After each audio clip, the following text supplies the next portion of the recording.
Sairam, dear brothers and sisters. Humble pranams at the lotus feet of our beloved Swami. Let's start with the reading from Ribhu Gita. If you haven't gotten this book, please do so. You can get it from the Ramana Maharshi online bookstore, and it's a wonderful book to read to elevate our consciousness.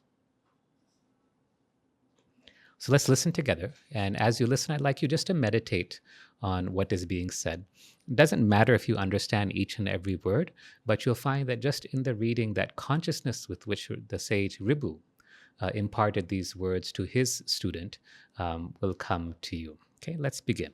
Just sit back and, well, don't sit up straight, don't sit back, sit up straight and meditate on what is being said. Okay. Listen to this, the one and the only, intensive, secretive, and the supremely wondrous, most mysterious in the ever instantly liberation conferring.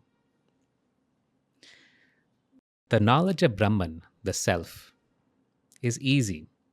It's easy, auspicious, and the best.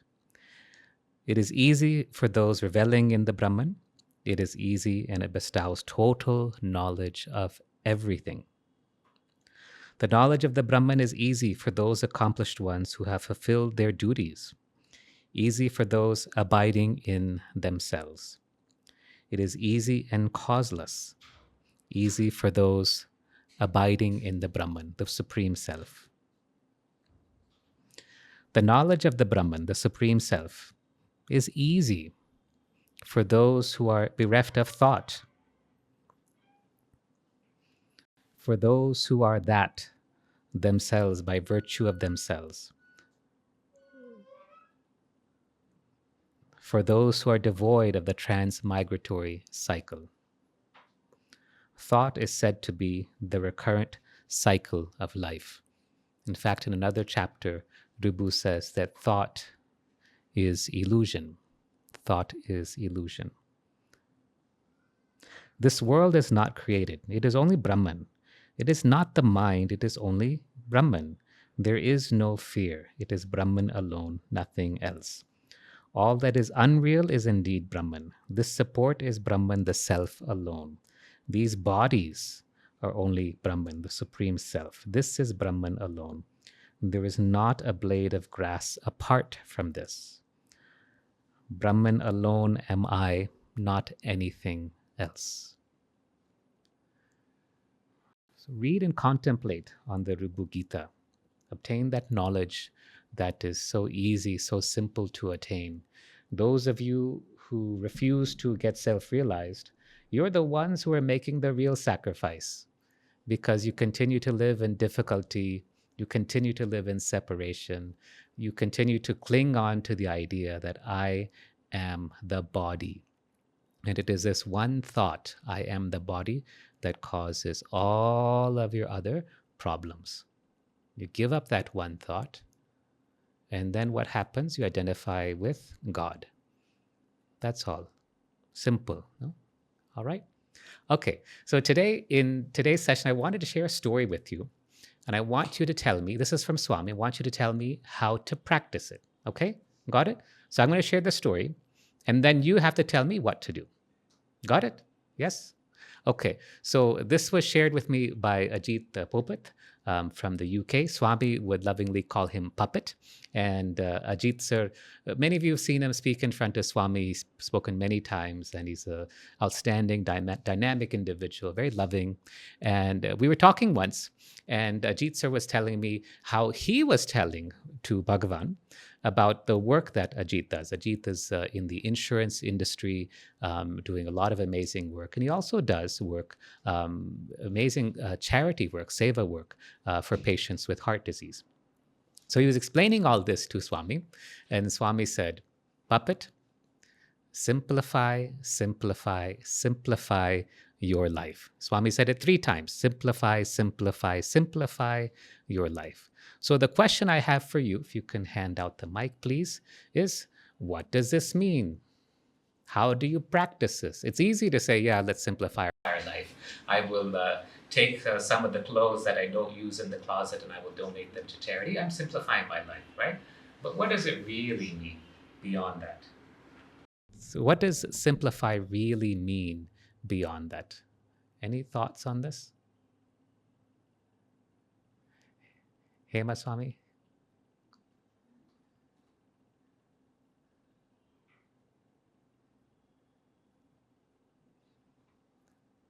Simplify your life. 3 times he said, right? If you look at Swami, he was very simple in his external life, right? He had his robes, and once in a while he would wear a white robe. Um, Once in a while he would wear purple robe, and apparently Swami was very shy when he wore these purple and red robes. He was like this, like that. He's very shy, which is very sweet. Um, and that's it. Once we went into Swami's room and in Dharmakshetra, and you know what's in Swami's room? There's a single cot, a wooden cot, like from 1950s style, with a thin mattress, pillow, and bed sheet. And then there's a wooden chair next to a table that's not more than this wide or so. And then there's a small mirror, and there's a chest, the chest that your grandparents had, to keep things in, that kind of chest, like a trunk, that type. And then there's a very simple bathroom. And that was Swami's room. That's all. There were no pictures on the wall, there were no calendars, there were no decorations, there was nothing. And just simple floor and simple walls and simple windows, no luxuries of any kind. That's all he had. And even in his room in Shantinilayam, it was much the same for many years. So he embodied this simplicity in his daily life. He would say, I don't even have pockets, he would tell. So, but we are in the world, right? We are not sannyasis. Most of us, maybe a few people listening to this are, but most of us are not sannyasis. We're in the world. We're living our lives. We have to have a home. We have to have a means of transportation, maybe a car or a motorcycle or scooter. We go on vacations with our families. We like to go out and celebrate with friends for special occasions. Fine, no issues. But what does it mean to simplify your life beyond that? What do you think? Having less desires and attachment. I think that's the key thing. Um, you can simplify your outer life. That's relatively easy to do. That's the Marie Kondo thing, or the minimalism movement that has been around for many years. So minimalism, where you just refuse to have so many things, or you try to live simply amongst the physical things of life. So that's on the physical plane where you have less, and that starts by having fewer desires. In fact, Swami had said once, talked about ceiling on desires, right? So what are those things that we should have a ceiling on? Don't waste. 4 of them, right? Don't waste. Food. Food is the first one, actually. Don't waste food. Then time, energy, and money. So don't waste food, time, energy, and money. Nowadays, we see a lot of people wasting time on mobile devices, on social media, and there's a natural tendency to say it's the fault of mobile devices and social media. In fact, even Swami joked when he says there are 3 C's who are spoiling the country: cell phone, computers, and cricket, right? And so, he would joke. He said, take your cell phone and throw it in the well, he would say, right? He said that several times. But actually, if you look at it, it's not the cell phone or the social media that's the cause of our distraction. It's our internal distraction that causes us to look for these external things, correct? Yes? When we already have that internal distraction because we're not simple inside, then we look for something outside to distract us. You could be in the middle of a farm plowing the field, and if you have that internal distraction, probably your lines will go like this, or you won't finish the work that you're supposed to do because you get distracted by something. So it's your internal distraction. Many times when I see people who are tapping their feet, or tapping their hands. Have you ever seen that? Maybe you've done that yourself.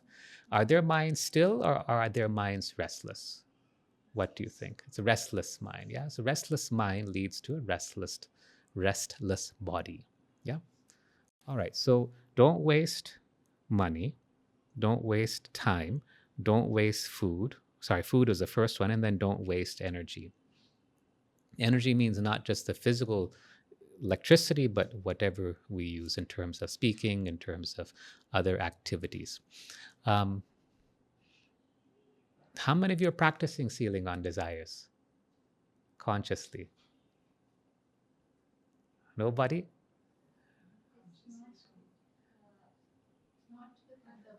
Not with that awareness. Not with that awareness. Yes, see, that is what's required. Simplify, simplify, simplify your life. Start with sealing on desires. In fact, Swami said it, Phyllis Crystal told us this, and she has said this in many of her own talks. She said that Swami told her, because it was Phyllis Crystal who actually wrote out this booklet of sealing on desires that was then published. And Swami gave her the whole interview on this program. And he said, the reason I'm giving you this is because as you practice this, you will gradually let go of your desires. And when you have that desireless state, you will achieve moksha. That's how it works. The only reason you're not able to achieve liberation is because you have desires. And if you just practice sealing on desires, not wasting food, time, energy, or money, then guess what? You'll get free of desires. Once you're free of desires, you are mokshaya, without desires. You have liberation. Okay? But he says, you can't do it all at once, or it would be too much of a shock. And so that's why he gave us a sealing on desires program, so that gradually over time you can slowly, slowly wean away those desires. Okay. Now here we're in the Christmas shopping season. Okay. It's Thursday. And what day is tomorrow? But which Friday? Black Friday, yes. So all of these sales have started. Probably your emails, your messaging, all are about Black Friday, Black Friday, Black Friday. So Swami said once, let's talk about clothes. So he said, someone asked him about buying clothes. Swami said, only buy it if you really love it. Okay? Only buy it if you really love it. Now, then he goes a bit further. On another occasion, he said, before you consider buying something, now this one's going to kill all of you, okay? He said, he said, buy it. Before you buy it, first you ask, do I need it? Okay. Now already most of you gone, right? Okay. Do I need it? Second is, can I afford it? Which makes sense, right? And the third one, this is where you're all lost, is, can I live without it? So, do I need it? Can I afford it? And can I live without it? These are the three rules that Swami gave to say, if you want to consider buying something, do like this. Now, in today's fast-paced world where everything is like buy now, click now, one-click shopping and all that stuff, a simpler way is, apart from asking these questions, is if you're going to make for online purchases, put it in your cart and then forget about it for 2 days. Okay? And then if you really need it, you can afford it, and you can't live without it, then okay, fine. And by this, I'm not talking about things like groceries and, gas and petrol for your car. Please don't be like, your kid is gonna be like, Mom, where's the milk? And I'm like, well, it's in the shopping cart for the last 2 days. Don't do that. I'm talking about, non-household essential type things. Don't, please pay your electricity bills. Yes. So try just keeping these items in your shopping cart for 2 days and then see what happens. Chances are you'll get a bunch of emails saying, we notice your shopping cart is empty, right? And then you'll get another email saying, here's a 10% discount to help you finish your purchase, right? And then you'll say, nah, you know what? It's really okay, right? Or maybe you buy something that's cheaper than what you had intended to purchase in the first place. Yeah. So this is how we can, one simple way to simplify your life. If you haven't already, go through your home. We do this on a regular basis. Go through your home and get rid of things that you aren't using, because things take up space, they take up maintenance, and they take up, your thought energy in keeping them in your house. Sometimes we hold on to sentimental things for too long. Old diaries that we never ever read. I'm not talking about photos, don't throw those away. But, things that we probably hold on to, mementos and stuff from high school and stuff. I have some pictures from high school where I have really long hair like this down to shoulders. And the only reason I keep that photo is so that my son will laugh at me. So And an earring too. Yes, I had earrings too. And that's just for fun. Those are for fun. But go through and simplify, simplify, simplify your life. But doing this on the outer plane is not how you simplify your life. It's on the inside.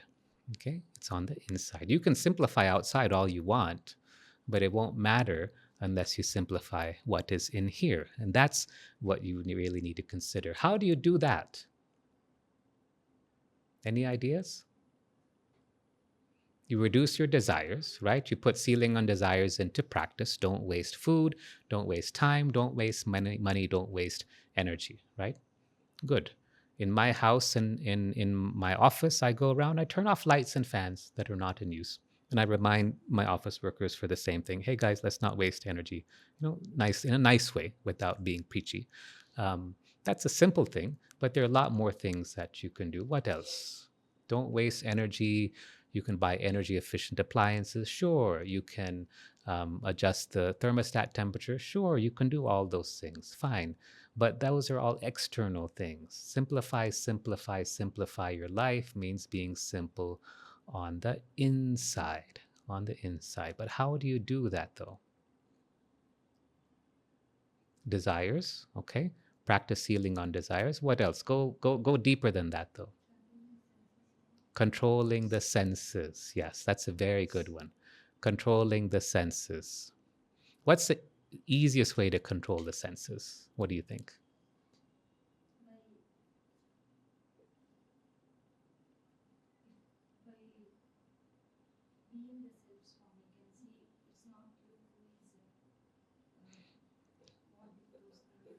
So you're saying be the witness. Sure, you can be the witness. Just practice being the witness. You're just watching, being the uninvolved witness. Sure. The other way of doing it is through devotion to Swami, right? Swami says the best measure of your devotion, or rather, he says your degree of sense control is the best measure of your devotion, right? So if your senses are under control, that means that your devotion is very high. If your senses are not under control, your level of devotion needs to be worked on. Yes. So think on this. Are your senses under control? Are you looking where you shouldn't be looking? Are you looking around like this, like that? I remember once I was in Puttaparthi, okay? And my grandfather, he did this to test me. I didn't realize it till later.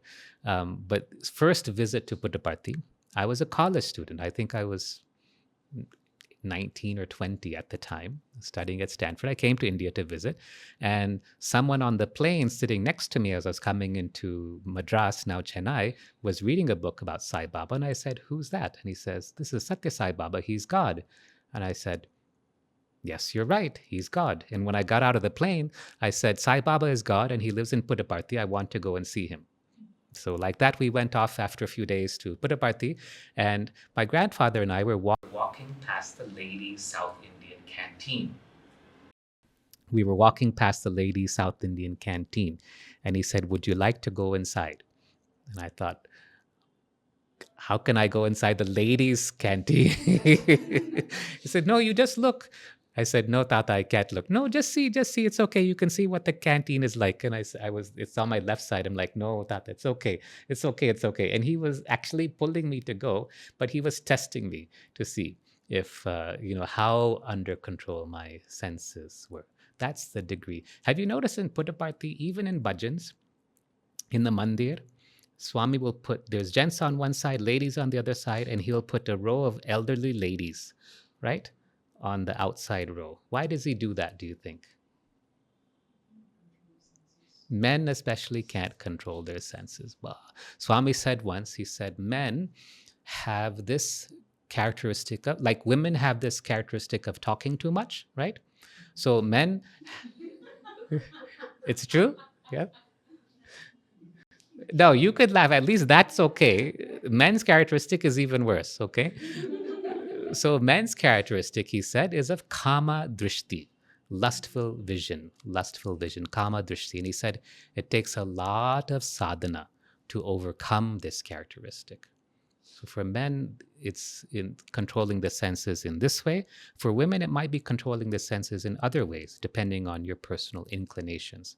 But controlling the senses is definitely one of the most important things if you're going to simplify, simplify, simplify your life. Once you do this, then automatically the external things will take care of themselves. You won't be interested so much in the external world. You'll still take care of your duties because duty is God, but you'll be like, you won't bother so much about this and that. You'll still take care of yourself and your surroundings. That's important.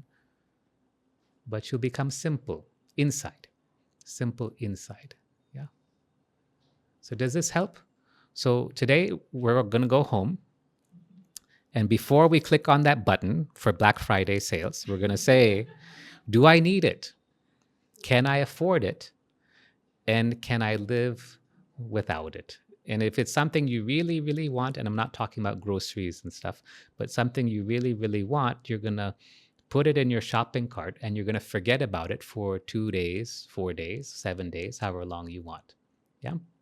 Okay. You're going to look through your things and do the same thing and simplify your physical world, but you also need to simplify your mental and emotional world. Practice sealing on desires. It makes a big difference. Really, it does. Don't waste food. In our house, we actually measure out how much food that we prepare each day so that we don't waste food. I mean, we're very careful about not wasting that food. Don't waste time. If you have free time, what can you do? You find yourself waiting somewhere, airport, maybe before the satsang. What can you do to be simple? But how, though? How to go back to the self? Just connect to Swami. Yeah. So just connect to Swami and be in that space of love. Yes. Maybe you do thumb meditation beforehand. Maybe you chant, right? Whatever it is, but simplify your life. Put your phone away, put your gadgets away, turn inside. If you do this, your life will be simplified. Find that you're much happier, much more peaceful. Yeah. Okay. All right. So sealing on desires, everybody. Shopping carts full but never clicked on. Yes.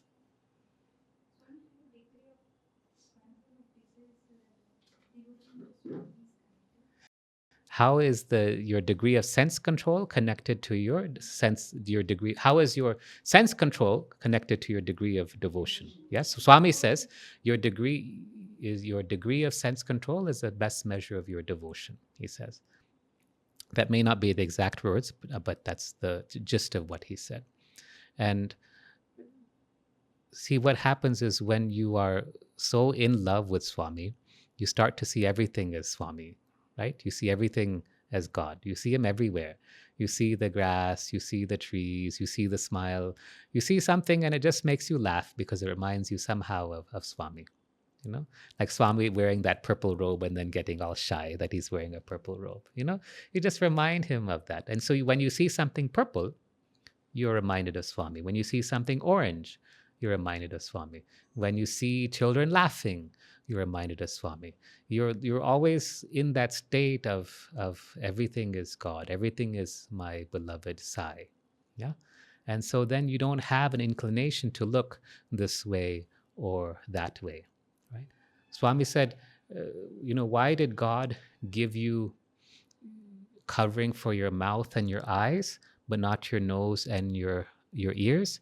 He said, because when you say something, if you say the wrong thing, it can really hurt, and it can hurt someone for a long time.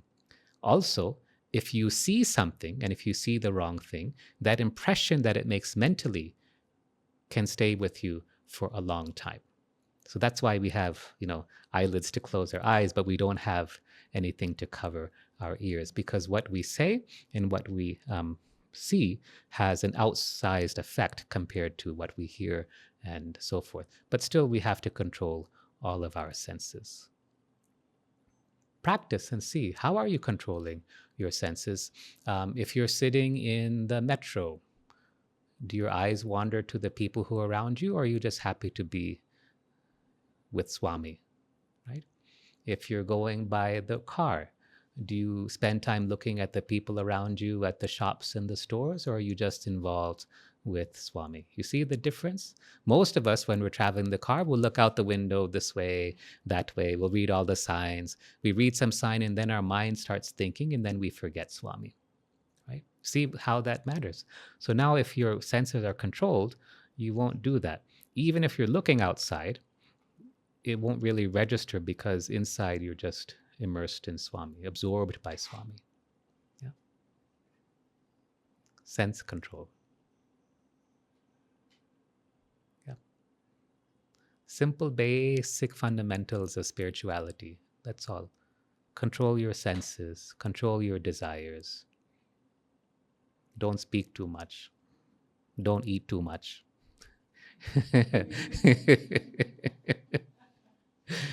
That's all. Okay. Lots of love to you all inside up.